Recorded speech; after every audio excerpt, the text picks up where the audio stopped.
Hello बच्चों, let's start another chapter class 5 Hindi from the book Vitar Hindi Patmala, Dr. Homi Bhabha. See, this chapter is about a very famous scientist of India, Dr. Homi Bhabha. उन्होंने क्या किया, उनकी education और what research work he did. Regarding this, we have this chapter.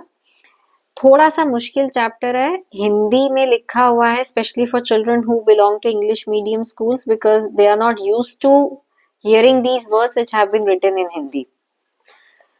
Ideally chapter general knowledge में होना चाहिए था, but literature में डाल दिया है हिंदी के. But so be very careful by listening to this chapter. I am trying my best कि इसको हिंदी को इंग्लिश में वर्ड्स बताए जाएं so that you are able to understand. Okay, so let's start. Rohan अपनी 1.5 साल की बहन निकिता के साथ खूब खेलता था. घर भर की लाडली निकिता मन का काम न होने पर रोने लगती और मन माफिक चीज मिलने पर ही चुप होती. आज तो घर में अलग ही रौनक थी. बुआ फूफा जी जो आए थे वे निकिता के लिए ढेर सारे खिलौने लाए थे. निकिता भी उनसे खुश होकर खेल रही थी. ढमढम भालू को वह बार बार जमीन पर पटकती और उससे निकली आवाज सुनकर खिलखिला उठती, मतलब जोर से हंसना. रोहन ने जब वह भालू लेना चाहा तो वह रो पड़ी. सबने खूब प्रयास किया पर वह तो चुप होने का नाम ही नहीं ले रही थी. तभी रोहन ने कारवां रिकॉर्डर चला दिया जो बुआ उसकी माँ के लिए लाई थी. अब कारवां रिकॉर्डर क्या होता है ना कि type of see you have radios which have FM stations के आपने वो लगा दिया और वहां पर लाइव टेलीकास्ट हो रहा है गानों का.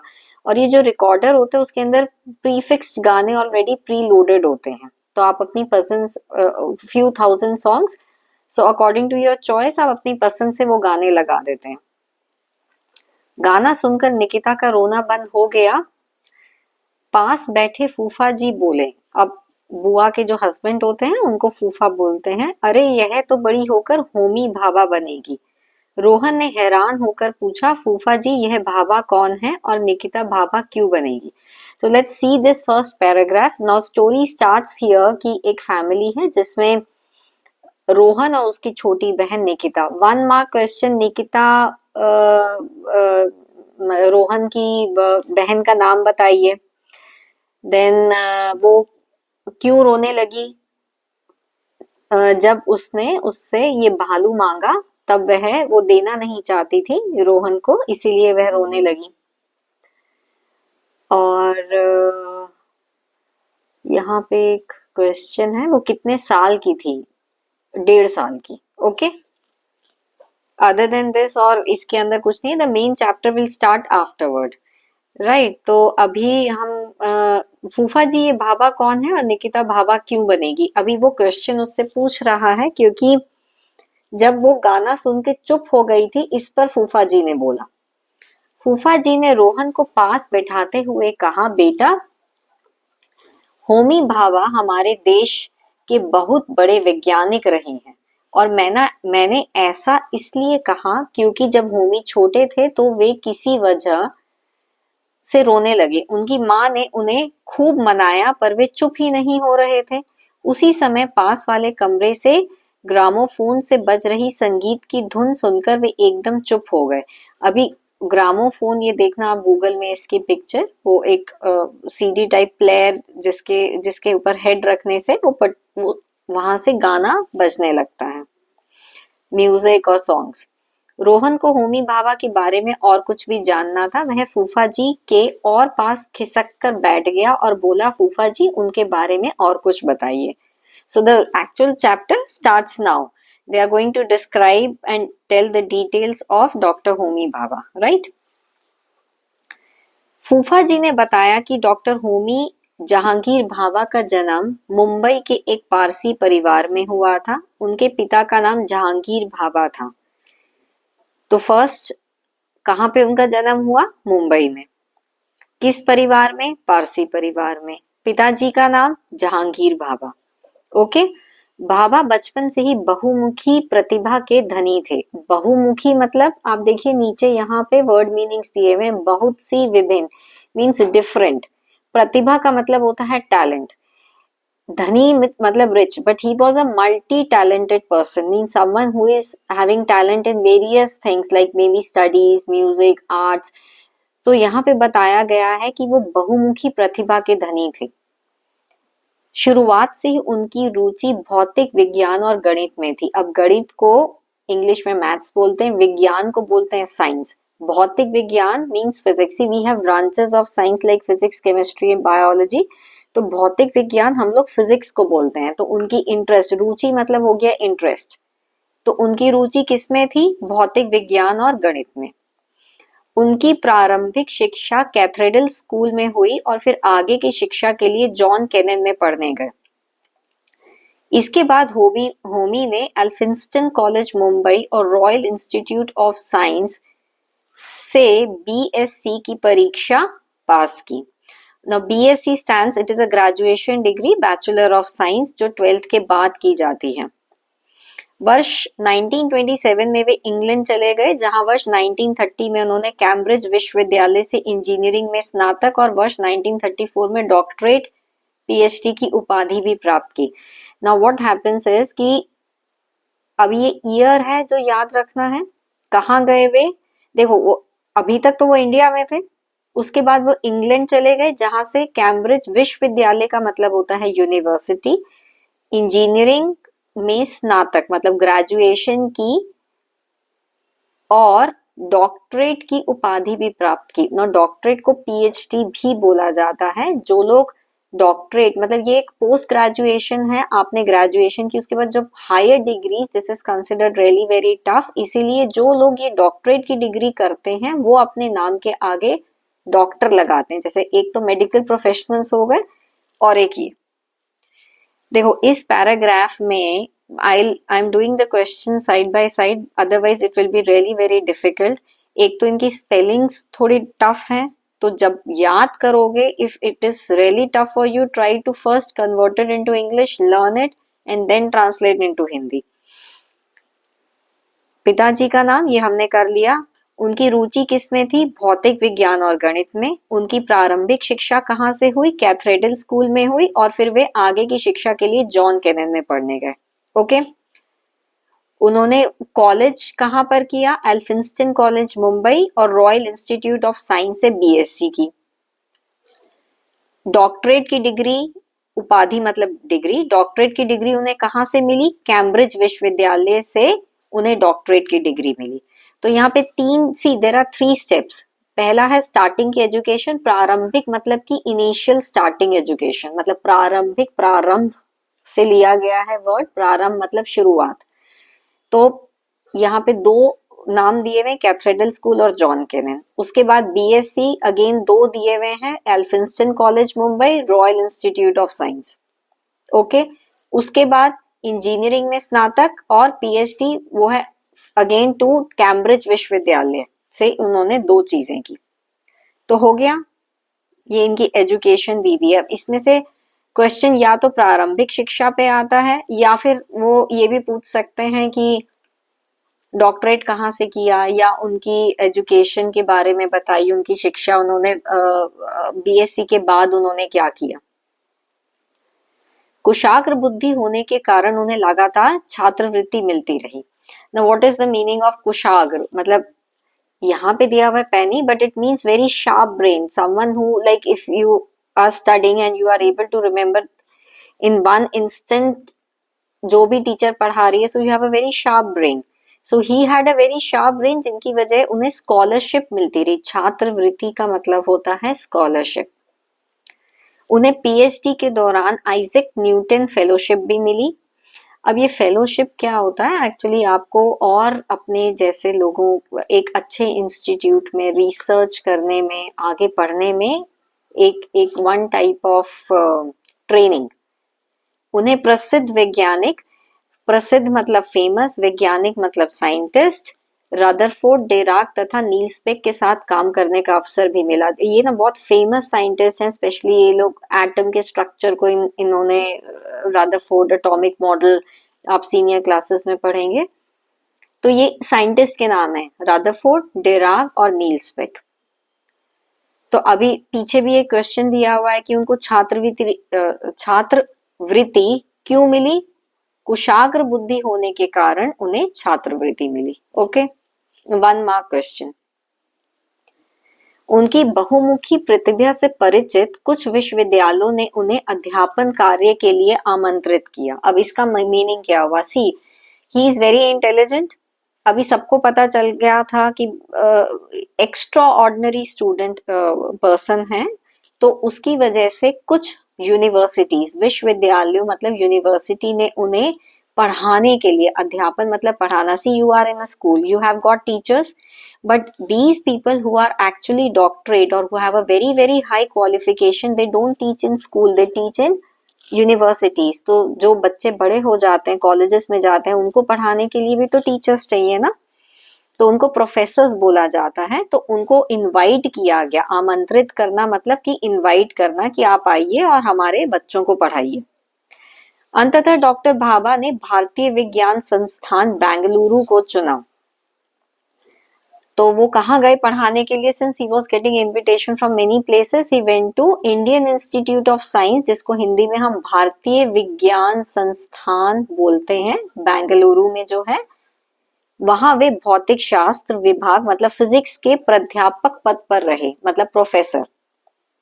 उन दिनों, अभी देखो, ट्राई टू अंडरस्टैंड। पहले हो गई उनकी स्कूलिंग, शुरुआत की स्कूल, कॉलेज और डॉक्टरेट, ठीक है। अब वो डॉक्टर होमी भाभा बन गए डॉक्टरेट की डिग्री के बाद।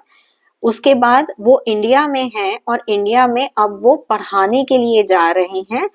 तो जब उनको इनविटेशन आया तो उन्होंने क्या चुना? IISc बेंगलुरु, जिसको हिंदी में बोला जाता है भारतीय विज्ञान संस्थान। यहाँ तक समझ में आया कि उन्होंने वहां गए अब वो पढ़ाने के लिए। अब वो पढ़ाने के लिए जब जाते हैं तो उस पद मतलब पोस्ट को क्या बोलते हैं? प्राध्यापक मतलब हो गया प्रोफेसर। जैसे आपके टीचर को क्या बोलते हैं? अध्यापक, राइट। यहाँ पे इसको प्राध्यापक बोला जा रहा है, मीन्स प्रोफेसर। अभी वो डिपार्टमेंट कौन सा था? Like you have science teachers, you have English teachers, maths teachers, तो उन्होंने फिजिक्स के डिपार्टमेंट में जाके प्रोफेसरशिप की। मीन्स साइंस में ही जो ब्रांचेस होती हैं। I hope I am clear, क्योंकि ये ऐसे पढ़ने में this chapter seems very difficult. तो वो कहाँ गए? पहले तो वो भारतीय विज्ञान संस्थान बेंगलोर में गए। कौन से डिपार्टमेंट में गए? भौतिक शास्त्र विभाग के डिपार्टमेंट में गए। किस पद पे गए? प्रोफेसर के पद पे गए। अच्छा, वो जो डिपार्टमेंट था उसमें सर सीवी रामन भौतिक शास्त्र विभाग के प्रमुख थे। Very renowned scientist of India, CV Raman, right. वो हेड, जैसे किसी डिपार्टमेंट का हेड ऑफ द डिपार्टमेंट होता है, राइट। तो फिजिक्स डिपार्टमेंट में ये हेड थे। There are many professors. One of the professor was C.V. Raman, but the head of that department, जो फिजिक्स का डिपार्टमेंट है, भौतिक शास्त्र विभाग, उसके जो प्रमुख मतलब हेड कौन थे? CV Raman. Sir CV Raman उन्हें बहुत पसंद करते थे। तो सीवी रामन के अंडर वो प्रोफेसर थे और सीवी रामन खुद बहुत फेमस साइंटिस्ट थे। यहाँ पे ये दिया हुआ है कि सीवी रामन भी अपने इस डॉक्टर होमी भाभा को बहुत पसंद करते थे। उन्होंने fellow of royal society FRS में चयन हेतु डॉक्टर भाभा की मदद की। चयन मतलब selection. See, when you are going for a fellowship, बहुत सारे एप्लीकेशंस जाते हैं from many of the scientist. So if there is a recommendation, you are chosen. तो सीवी रामन ने उनको रेकमेंड किया, तो उनके सिलेक्शन के लिए, because he having selected for a fellowship is really great. It is a privilege to become a member of the fellow of Royal Society. तो यहाँ पे बताया गया है कि वो उनको इतना पसंद करते थे कि उन्होंने हेल्प भी की वहां पर, मदद की इसके चयन में, मतलब चयन मतलब सिलेक्शन में। डन। तो यहाँ तक समझ में आया। इस पैराग्राफ में पूरी एजुकेशन है स्कूल, कॉलेज और डॉक्टरेट की। उसके बाद उनके पढ़ाने की बारी आई, तो वो कहाँ गए पढ़ाने के लिए, कौन से डिपार्टमेंट में गए, और उस डिपार्टमेंट का हेड कौन था? C V Raman. Clear? Okay, then we have, अच्छा अभी देखो बेंगलुरु में भाभा कॉस्मिक किरणों के हार्ड कंपोनेंट पर अनुसंधान का कार्य कर रहे थे। अभी जब वो गए बेंगलुरु में, तो देखो ये जो साइंटिस्ट होते हैं they just don't do teaching, they have to do a lot of research. अगर कोई रिसर्च नहीं करेगा तो कुछ भी डिस्कवर नहीं होगा। Today we are sitting at home या ऑनलाइन पढ़ रहे हैं, somebody must have done some research regarding this, electricity कैसे ट्रेवल होती है, कुछ भी हो, all the entire world is based on this. हर किसी ने पहली बार वो होता है ना कि जैसे पत्थर से there was a spark and then fire was discovered. So today each and everything you have the latest technology. So वो कहाँ से आ रहा है? तो ये जो साइंटिस्ट होते हैं वो लोग रिसर्च करते हैं। अनुसंधान का मतलब रिसर्च। देखो ये लाइन मैं फिर से पढ़ती हूँ। बेंगलुरु में डॉक्टर होमी भाभा रिसर्च का कार्य कर रहे थे, अनुसंधान का कार्य कर रहे थे। किस चीज पे रिसर्च कर रहे थे? कॉस्मिक किरणों के हार्ड कंपोनेंट पर। Try to learn in this way. पहले सेंटेंस को शॉर्ट रखते हैं। तो बेंगलुरु में डॉक्टर भाभा किस चीज क्या कर रहे थे? अनुसंधान का कार्य कर रहे थे, मतलब रिसर्च का। किस चीज पे? आप किस चीज पे, आपको भी किसी चीज में इंटरेस्ट होगा, किसी को मैकेनिक्स में इंटरेस्ट होता है, how do the cars work. उनको फिजिक्स में इंटरेस्ट था, और फिजिक्स के अंदर किस चीज में? कॉस्मिक किरणें। Know what are the cosmic rays? The ones which come out from atomic rays और atomic particles. See matter is made up of atom. तो ये जो वहां से जो रेस निकलती हैं उसके भी एक पार्ट्स होते हैं। तो आपको ये याद रखनी पड़ेगी लाइन, कॉस्मिक किरणों के हार्ड कंपोनेंट। ओके। किंतु वे देश में विज्ञान की उन्नति के बारे में बहुत चिंतित थे। देखो ये बिफोर इंडिपेंडेंस का टाइम है, तो India was struggling very hard क्योंकि ब्रिटिशर्स रूल करते थे। Progress in terms of science तो बिल्कुल भी नहीं थी। तो वो चाहते थे, जो देखो people who are scientist, you have to understand कि वो not only they are doing research, they want that such type of research should be done in India। वो चाहते थे कि हमारे देश में भी साइंस को लेके, विज्ञान मतलब साइंस, उन्नति मतलब प्रोग्रेस, तो वो विज्ञान की, साइंस की प्रोग्रेस अगर मान लो इंडिया में नहीं होगी तो क्या फायदा? हम हमेशा दूसरों के ऊपर डिपेंडेंट रहेंगे। कोई और कंट्री रिसर्च करे, डिस्कवर करे, और हम फिर पैसे दे के उनसे वो चीज खरीद रहे हैं, तो we are never self sufficient. तो ही वॉज द पर्सन, तो उनको लगता था कि भारत में भी तो विज्ञान से रिलेटेड कुछ होना चाहिए। उन्होंने 1944 में नाभिकीय विज्ञान के क्षेत्र में विशिष्ट अनुसंधान के लिए अलग संस्थान बनाने का विचार बनाया। इस लाइन का मतलब समझो। पहले तो ये कि ये ईयर, ठीक है, उसके बाद वो क्या चाहते थे। Now when he is dealing with cosmic rays, तो वो नाभिकीय विज्ञान का मतलब होता है nuclear science. See nucleus in an atom is the most powerful thing, जहां से बहुत सारी एनर्जी आप ले सकते हैं।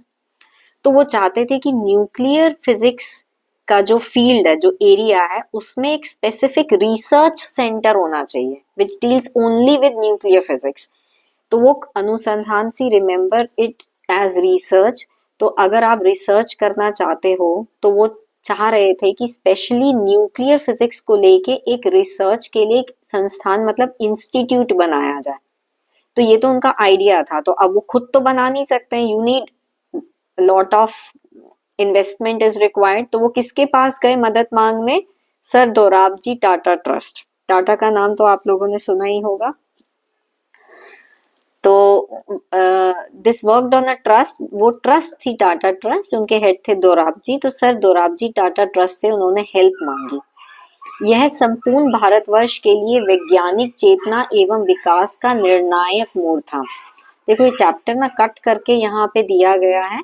तो बेसिकली जब आप कोई भी एक रिसर्च सेंटर खोलते हो या कोई इंस्टीट्यूट बनाते हो, तो उसमें काम तो इंडियंस ही करेंगे। तो इंडिया के लिए कितना प्राउड मोमेंट होगा। इट इज अ भारतवर्ष, संपूर्ण मतलब पूरे भारतवर्ष के लिए वैज्ञानिक चेतना, वैज्ञानिक मतलब related to science, awareness and progress, विकास प्रोग्रेस, चेतना अवेयरनेस का एक निर्णायक मोड़ था। क्यों? क्योंकि देखो अगर अपने ही देश में कोई एक ऐसा इंस्टीट्यूट खोलता है, कितने सारे बच्चे हैं जो चाहते हैं रिसर्च में जाना, जिनको शौक है, तो आपको बाहर जाना पड़ेगा। अगर अपनी ही कंट्री में वो चीज होगा तो लोगों को पता चलेगा और उनको एक इंस्पिरेशन भी मिलेगी।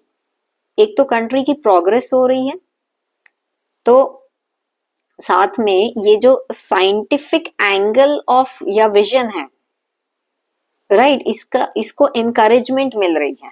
तो ये एक संस्थान बनाना भी बहुत ज्यादा इम्पोर्टेंट है, क्योंकि कोई सोचेगा तभी तो जाके वो बनेगा। और सोचेगा कौन? जो इस फील्ड में really who is very intelligent, जैसे ही was so much interested in this nuclear physics, so he said कि नहीं, हमें यहाँ पे, क्योंकि उनको पता था कि nuclear energy is something which is really very important for the development of a nation.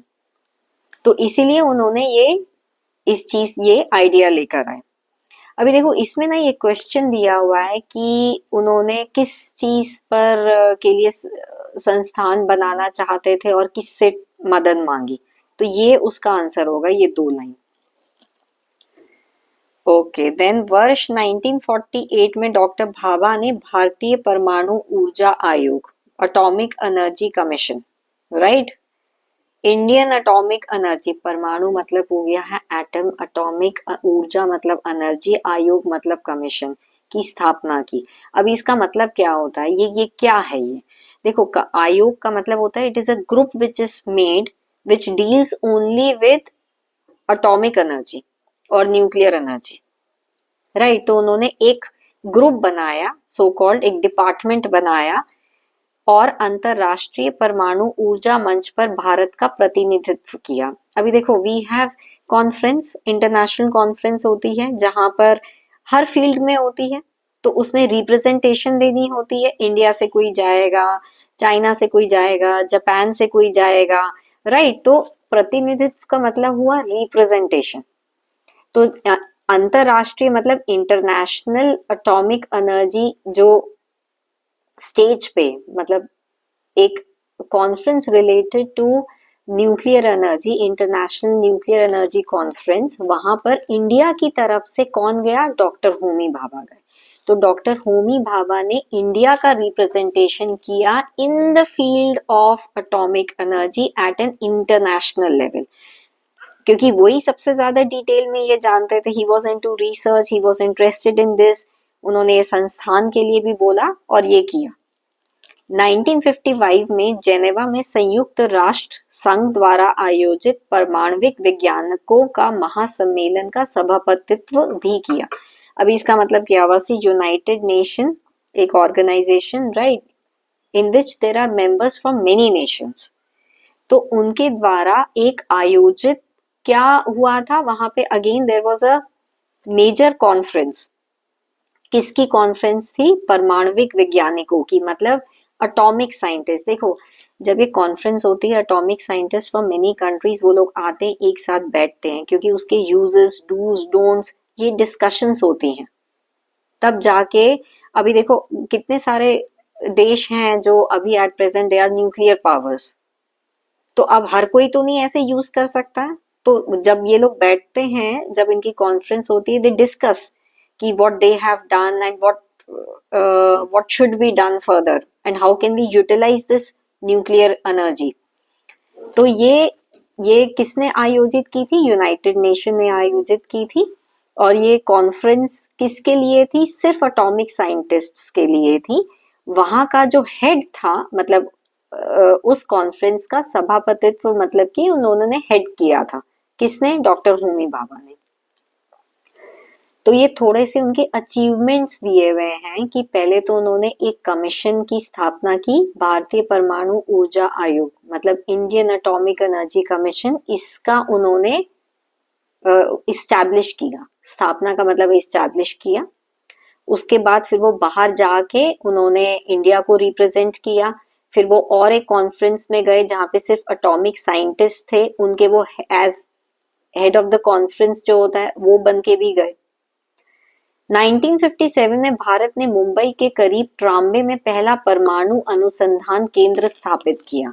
अभी देखो, इंडियन गवर्नमेंट ने, this is after independence, Mumbai के पास एक जगह ट्राम्बे, वहां पर फर्स्ट न्यूक्लियर रिसर्च सेंटर या एटॉमिक रिसर्च सेंटर इस्टेब्लिश हुआ, इंडिया का फर्स्ट, और उसका नाम डॉक्टर होमी भाभा पे रखा गया।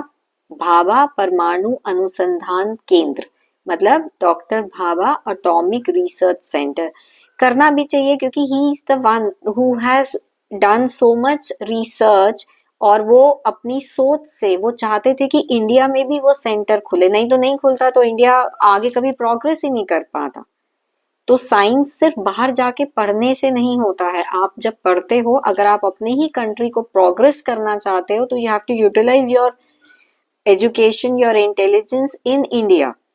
तो उन्होंने ये, जब पहला ये रिसर्च सेंटर इंडिया में खुला गया तो उसका नाम डॉक्टर भाभा पे रखा गया, भाभा परमाणु अनुसंधान केंद्र। ओके, और इसमें ये भी दिया हुआ है कि डॉक्टर होमी भाभा को परमाणु ऊर्जा आयोग का चेयरमैन बनाया गया था। अध्यक्ष का मतलब होता है चेयरपर्सन। ये एटॉमिक ऊर्जा आयोग, ये देख रहे हो परमाणु ऊर्जा आयोग यहाँ पे जो लिया हुआ है, ये जो कमीशन है उसके वो चेयरपर्सन थे। मतलब एटॉमिक एनर्जी कमीशन जो हुआ था, कमीशन का again I will say it is a group, right, और अ डिपार्टमेंट। तो उनके हेड मतलब चेयरपर्सन डॉक्टर भाभा को बनाया गया। तब वे भारत सरकार के सचिव भी हुआ करते थे। सचिव मतलब सेक्रेटरी भी हुआ करते थे भारतीय इंडियन गवर्नमेंट के, but at the same time he was the head, he was heading the nuclear department और द एटॉमिक डिपार्टमेंट। ओके, वे कभी भी अपने चपरासी को अपना ब्रीफकेस उठाने नहीं देते। यही बात उनके मानवतावादी दृष्टिकोण का परिचायक है। देखो, एक छोटे से चैप्टर में they are trying to tell the qualities of doctor Homi Bhabha, जो इससे एकदम डिफरेंट है ये एक लाइन।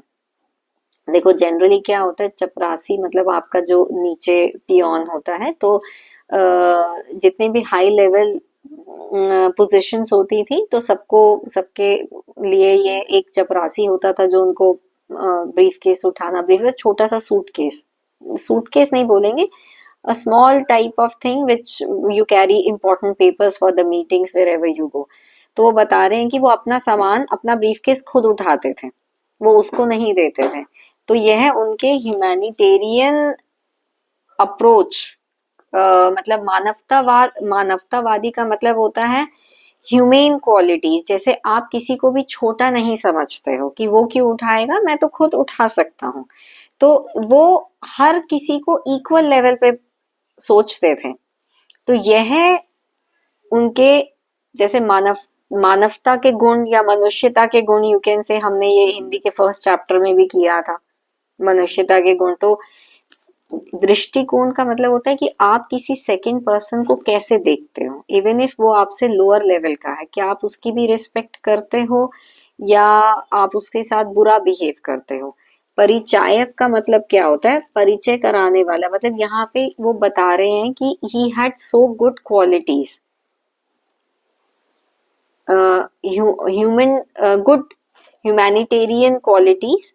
कैसे पता चलता है, जैसे ये क्वेश्चन यहाँ पे दिया हुआ है कि आपको कौन सी बात, ये मौखिक में ग से होमी के मानवतावादी दृष्टिकोण का परिचायक है कि वो अपना ब्रीफकेस उठाने के लिए चपरासी को नहीं देते थे। ओके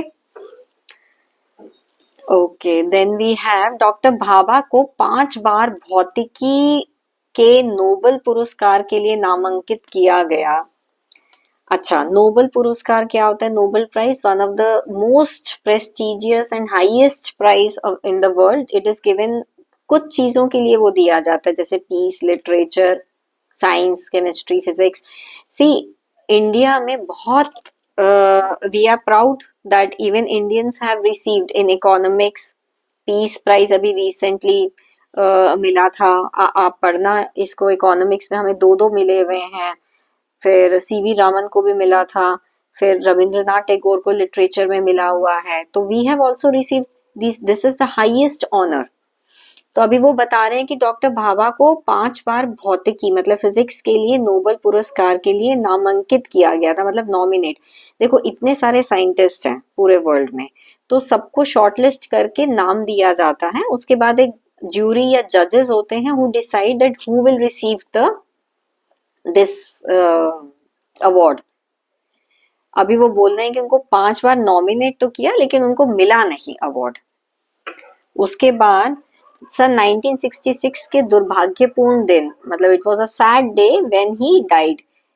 कब? 24 जनवरी को महान वैज्ञानिक, मतलब द ग्रेट साइंटिस्ट और परमाणु कार्यक्रम के जनक भाभा की मृत्यु हुई। What is the meaning of महान वैज्ञानिक, ग्रेट साइंटिस्ट, परमाणु कार्यक्रम के जनक, father of the nuclear program. जनक का मतलब होता है फादर, परमाणु कार्यक्रम मतलब nuclear program. See he was the one from the very beginning जिनको फिजिक्स, न्यूक्लियर, कॉस्मिक रेस, ये सब न्यूक्लियर एनर्जी को रिलेट करके वो बहुत कुछ आगे करना चाहते। तो ही वाज द फर्स्ट पर्सन। उनकी वजह से देखो ये आयोग बना, राइट, और उसके बाद फिर ये अनुसंधान केंद्र भी बना, ये दो चीजें हुई। तो उसने ये the wave of this started by doctor Homi Bhabha, इसलिए उसको फादर ऑफ न्यूक्लियर प्रोग्राम बोला जाता है। उनके जीवन की कहानी आधुनिक भारत के निर्माण की कहानी भी है। डेफिनेटली देखो, किसी भी कंट्री के प्रोग्रेस के लिए, आपकी डेवलपमेंट के लिए साइंस होना बहुत जरूरी है। The more you discover, the more research is done, the advancement of that country. अभी देखो इंडिया में कितनी सारी चीजें खुद मेड इन इंडिया होने लगी हैं। तो वी हैव टू मेक, चाहे वो एयरक्राफ्ट्स हो, मिसाइल्स हो, तो ये न्यूक्लियर पावर प्लांट हुए, तो न्यूक्लियर वेपन्स हो, तो ये सब आधुनिक का मतलब हुआ मॉडर्न। मॉडर्न एडवांस्ड इंडिया के को क्रिएट करने के लिए he played a very very crucial role. क्योंकि अगर ये नहीं आगे आते या ये नहीं न्यूक्लियर एनर्जी को लेके इतना रिसर्च करते और ये आयोग बनाते, तो शायद हम लोग ये फर्स्ट हमारा सेंटर भी ना बन पाता। भाभा को doctor Raman Leonardo da Vinci बुलाते थे क्योंकि वे केवल महान वैज्ञानिक ही नहीं बल्कि शास्त्रीय संगीत, नृत्य और चित्रकला में भी गहरी रुचि रखते थे। सी डॉक्टर सीवी रामन, अभी बोला गया है कि ये क्वेश्चन आता है कि क्या बुलाया करते थे Leonardo da Vinci. He was a famous painter जिन्होंने बहुत फेमस पेंटिंग बनाई थी मोनालिसा की। Along with it, he was even a engineer, scientist. He had lot of qualities. तो इसीलिए ये नाम ये उनको बोला जाता था, डॉक्टर भाभा को डॉक्टर रमन बुलाते थे। ओके, अभी देखो ये क्वेश्चन को ऐसे भी पूछा जाता है कि विज्ञान के अलावा उनको किस चीज में गहरी रुचि थी? शास्त्रीय संगीत, नृत्य और चित्रकला। तत्कालीन व्यवसायी जे.आर.डी. टाटा ने भाभा को श्रद्धांजलि देते हुए कहा था। तत्कालीन व्यवसायी का मतलब क्या हुआ? उस टाइम के, तत्कालीन मतलब उस समय के, व्यवसायी का मतलब हुआ बिजनेसमैन। तो ये जो Tata and sons, they are one of the very biggest businessman of India. तो उन्होंने उनको श्रद्धांजलि मतलब होता है when you pay homage and respect. तो आप क्या बोला उन्होंने? होमी भाभा उन 3 महान हस्तियों में से एक है। तो बोल रहे हैं कि 3 लोगों को जो कि बहुत ग्रेट पीपल हैं, उनमें से वे एक हैं जिन्हें मुझे इस दुनिया में जानने का सौभाग्य मिला। Means I am so privileged that I am able to know these 3 great people in India. उनमें से एक थे जवाहरलाल नेहरू, दूसरे थे महात्मा गांधी और तीसरे थे होमी भाभा। तो देखो होमी भाभा इतने ग्रेट थे because of his work and what ever he had done. इसीलिए ये एग्जाम्पल देकर दिया गया है कि जे.आर.डी. टाटा ने भी उनके बारे में ये बोला कि मैं बहुत ही ज्यादा सौभाग्यशाली हूँ। वास्तव में जितने भी लोगों को मैंने जाना है उनमें से होमी अकेले शख्स हैं जिन्हें संपूर्ण इंसान कहा जा सकता है। अभी वो इन पहले तो उन्होंने तीनों का नाम लिया और उसके बाद बोला कि जितने भी लोगों को मैंने जाना है। See there are famous personalities who are speaking about him, right. तो वो बता रहे हैं कि वो एक ऐसे शख्स हैं। कौन? डॉक्टर होमी भाभा। वे एक ऐसे इंसान हैं जिन्हें संपूर्ण इंसान, मतलब he is a complete person. He was multi talented and as such he had humanitarian qualities. और इतना कुछ था जो इस चैप्टर में अभी दिया नहीं हुआ है। तो इसी वजह से because of all these things उनको एक संपूर्ण इंसान कहा जा सकता है। देखो ये क्वेश्चन ऐसे नहीं आएगा कि उनको क्यों संपूर्ण इंसान कहा गया। इस लास्ट पैराग्राफ में 2 जो क्वेश्चन बन सकते हैं वो ये कि डॉक्टर रामन उन्हें क्या करके बुलाते थे? दूसरा, डॉक्टर होमी भाभा को किस किस चीज में रुचि थी, तब आप लिखेंगे डॉक्टर होमी भाभा को विज्ञान, स्पेशली भौतिक विज्ञान के साथ साथ चित्रकला, शास्त्रीय संगीत, नृत्य में भी गहरी रुचि थी। उसके बाद जे आर डी टाटा ने डॉक्टर भाभा के बारे में क्या कहा कि वे बहुत कि ये तीन महान हस्तियों में से एक हैं जिन्हें उन्हें जानने का सौभाग्य मिला। साथ ही उन्होंने डॉक्टर भाभा को संपूर्ण इंसान कहा। ओके, आई होप ये चैप्टर थोड़ा बहुत तो समझ में आना चाहिए, दो the Hindi is really difficult in this chapter. Okay, तो आई डोंट थिंक सो कि ये डिफिकल्ट क्वेश्चंस आने चाहिए इसमें से, क्योंकि इसमें मेन तो स्पेलिंग्स है और नाम है, वही आपको याद करना है। एक उनके जीवन के बारे में जो दिया हुआ है। प्रारंभिक शिक्षा कहाँ हुई, मैंने ये बताया था कि उनकी कैथेड्रल स्कूल में हुई और फिर वे आगे पढ़ने के लिए जॉन केनिन गए। आधुनिक भारत के निर्माण में डॉक्टर भाभा की क्या भूमिका रही। देखो, ये एक क्वेश्चन है, आधुनिक भारत के निर्माण में डॉक्टर भाभा की क्या भूमिका रही और देश में वैज्ञानिक क्रांति लाने के लिए होमी भाभा ने क्या किया। ये दोनों ना almost related to each other, इसमें ना ऐसा कुछ नहीं है। देखो, मेन दो चीजें इसके अंदर ये हैं कि एक तो उन्होंने भारतीय परमाणु ऊर्जा आयोग, इंडियन एटॉमिक एनर्जी कमीशन, उसको इस्टेब्लिश किया। नंबर 1 पॉइंट, भारतीय परमाणु ऊर्जा आयोग की स्थापना की। नंबर 2, यहाँ पे आप ये भी लिख सकते हो कि वे इसके महासम्मेलन में गए, परमाणविक वैज्ञानिकों के महासम्मेलन का सभापतित्व किया। ये 2 लाइनें हो गई हैं। और तीसरा ये कि नाभिकीय विज्ञान के क्षेत्र में विशिष्ट अनुसंधान के लिए उन्होंने अलग संस्थान बनाने के बारे में सोचा और दोराबजी टाटा ट्रस्ट से मदद मांगी। 3 चीजें हैं जो उन्होंने की। एक तो इंस्टीट्यूट स्टैब्लिश करने के लिए ही वांटेड, जो ये वाली लाइन है। भारतीय परमाणु ऊर्जा आयोग स्थापना की। फिर वे यहाँ पे गए, संयुक्त राष्ट्र द्वारा आयोजित परमाणविक वैज्ञानिकों के महासम्मेलन का सभापतित्व भी किया। ओके, और ये 3 चीजें हैं जो उनके अचीवमेंट्स में भी आ सकती है। मतलब आपको आधुनिक भारत के निर्माण में डॉक्टर भाभा की बहुत ज्यादा भूमिका रही। उन्होंने नाभिकीय विज्ञान के क्षेत्र में अनुसंधान के लिए संस्थान बनाने का विचार बनाया और सर दोराबजी से मदद मांगी। नंबर 2, उन्होंने भारतीय परमाणु ऊर्जा आयोग की स्थापना की। नंबर 3, आप इन दोनों में से कोई एक लिख सकते हो। अंतरराष्ट्रीय परमाणु ऊर्जा मंच पर भारत का प्रतिनिधित्व किया, ये भी लिख सकते हो, या फिर परमाणविक वैज्ञानिकों का महासम्मेलन का सभापतित्व भी किया। अभी आपकी टीचर क्या लिखवाती है, इट इज उनकी मर्जी, बट अदरवाइज अगर आप ये 1, 2 और ये तीसरा पॉइंट लिखोगे लॉन्ग क्वेश्चन में, it is more than enough, क्योंकि इससे ज्यादा और कुछ भी नहीं दिया हुआ है। Okay, so I will repeat once again.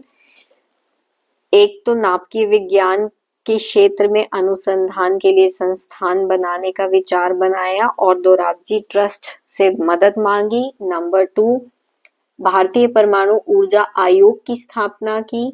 Number 3, अंतरराष्ट्रीय परमाणु ऊर्जा मंच पर भारत का प्रतिनिधित्व किया। ओके, ये 3 है। नंबर 4, अगर आप 3 और 4 में से कोई एक लिखना चाहते हैं तो परमाणविक वैज्ञानिकों के महासम्मेलन का सभापतित्व किया। ओके, उसके बाद कौन सी बात होमी के मानवतावादी दृष्टिकोण का परिचायक है कि वे अपना ब्रीफकेस चपरासी को उठाने के लिए नहीं देते थे। छात्रवृत्ति क्यों मिलती रही, क्योंकि उनकी कुशाग्र बुद्धि के कारण। ये क्वेश्चन मैंने अभी डिस्कस किया ख और ये इट्स द सेम। होमी की किन किन विषयों में रुचि थी? उनकी भौतिक विज्ञान के साथ साथ संगीत, नृत्य और चित्रकला में रुचि थी। अच्छा, अभी देखो नाभिकीय विज्ञान के क्षेत्र में क्या किया, ये पर्टिकुलर क्वेश्चन है जो यहाँ पे नाभिकीय विज्ञान के क्षेत्र में विशिष्ट अनुसंधान के लिए एक अलग संस्थान बनाने का विचार बनाया। See I repeat this in English, nuclear science, he wanted to make a research center for nuclear science for which he took help from Sir Dorabji Tata Trust. Okay, तो नाभिकीय विज्ञान के क्षेत्र में विशिष्ट, अगर आपको विशिष्ट भी नहीं याद रहे तो भी चलेगा, because I know these type of Hindi words are really difficult. नाभिकीय विज्ञान के क्षेत्र में एक अनुसंधान के लिए एक संस्थान बनाना चाहते थे, जिसके लिए उन्होंने दोराबजी टाटा ट्रस्ट से मदद मांगी। See try to write simple Hindi, क्योंकि ज्यादा ये चक्कर में ना आंसर गलत हो जाएगा। मेन तो ये है कि एक सेंटर उनको बनाना था और वो उन्होंने मदद मांगने के लिए वो दोराबजी टाटा ट्रस्ट से गए। ठीक है, उसके बाद के words you have to learn और उस सेंटेंस के अंदर you have to add it. Okay, जन्म कहाँ हुआ था? मुंबई में। किससे मदद मांगी? दोराबजी ट्रस्ट। आइडियली इस चैप्टर से ना एमसीक्यू ही आने चाहिए। लॉन्ग क्वेश्चंस अगर कोई आएगा, आना तो नहीं चाहिए, नहीं तो फिर वन लाइन ही आने चाहिए, क्योंकि ये लिखना थोड़ा मुश्किल ही है। संपूर्ण, जैसे ये सब जो एमसीक्यू है ये बहुत इजी है। ये these type of MCQs make sense from this chapter. एक क्वेश्चन अच्छा है कि क्या परमाणु शक्ति का उपयोग युद्ध में किया जाना उचित है? So what do you think that nuclear weapons should be used for Wars? अब देखो हर कंट्री न्यूक्लियर पावर बन गया है अभी एट प्रेजेंट, तो they are flexing their muscles by showing the nuclear power. तो अगर nuclear energy can be used for many purposes. One of the very important thing is that nucleus has a lot of energy. Those fusion fission reactions से आप बहुत सारी electricity you can generate and it can solve the entire problem of the world. But yes, उसके लिए काफी research करना पड़ता है, तब जाके होता है। और another way, since it is very destructive because the amount of energy cannot be contained, so it is huge. तो जब आप न्यूक्लियर वेपन यूज करते हो तो it brings massive destruction to both living and non living. So the environment, लोग, सब लोगों के ऊपर बहुत बहुत मेजर डिस्ट्रक्शन होता है। जैसे यूएसए ने किया था जापान के ऊपर, हिरोशिमा और नागासाकी पे।